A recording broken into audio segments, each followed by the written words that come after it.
In this video, we will handle the special case of a current source that is common to two meshes.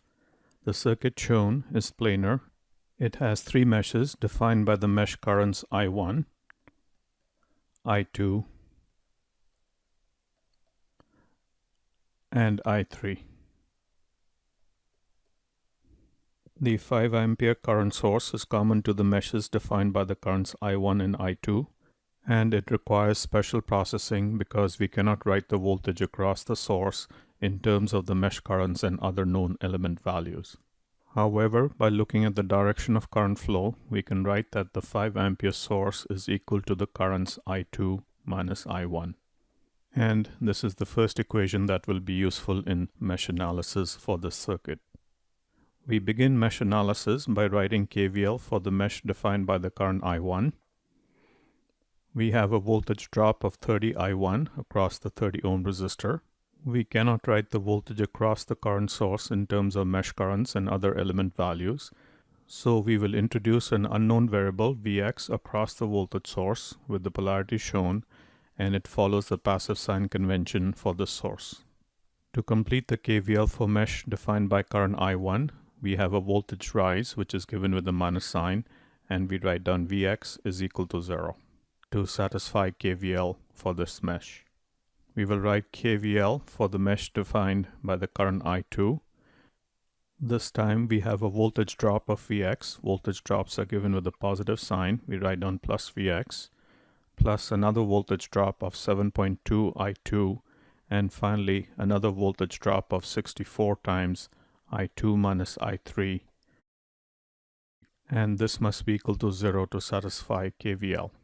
We can add these two KVL equations to eliminate Vx, and we will get 30 I1 plus 7.2 I2 plus 64 I2 minus I3 is equal to 0. This is the second equation that will be useful in mesh analysis.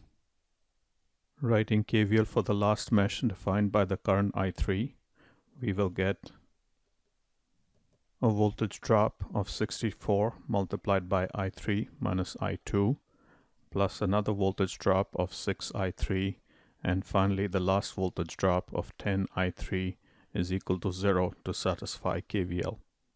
And this is the third equation that will be used in mesh analysis. We have three equations and three unknowns. The solution will give us I1 is equal to minus 2 amperes, I2 is equal to 3 amperes, and I3 is equal to 2.4 amperes. And we can calculate any other current or voltage in this circuit if needed. To summarize the analysis of a circuit with a current source common to two meshes, we introduce a circuit variable, the voltage across this current source, write the KVL equations for the two meshes which have the current source in common, and add the two KVL equations to eliminate the voltage across the current source. We will end up with the same number of equations as unknowns, and they can be solved for all the mesh currents. The same circuit can be analyzed by using a concept called the supermesh, which we will show next.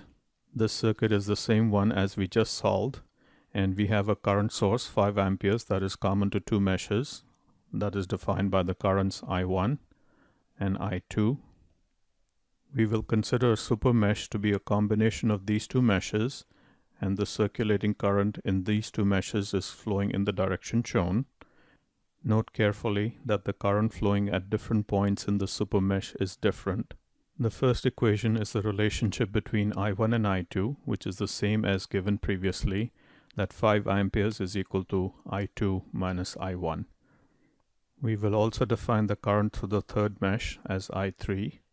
We write the KVL for the supermesh, which is a combination of the meshes defined by the currents I1 and I2, and it will give us a voltage drop of 30 I1 across the 30 ohm resistor, plus a voltage drop of 7.2 I2 across the 7.2 ohm resistor, and finally a voltage drop of 64 I2 minus I3 across the 64 ohm resistor, and this must be equal to 0 to satisfy KVL. This is the second equation that we need for the solution of this circuit. The last equation is the KVL for the mesh defined by the current I3, and it will give us a voltage drop of 64 I3 minus I2 plus a voltage drop 6 I3 plus a voltage drop 10 I3 is equal to 0. And this is the third equation that we need. These three equations are the same as the ones we obtained earlier, and their solution will also be the same for the mesh currents I1, I2, and I3. To summarize the concept of a super mesh, we carefully write KVL for the two meshes that have the current source in common, making sure that the current flowing in different elements will be different at different points in the super mesh. You can use either one of these two methods to handle a current source that is common to two meshes. You can either introduce a voltage across the current source and then eliminate this voltage by adding the KCL equations for the two meshes, or you can use the super mesh concept to write one KVL equation which will give you the same results.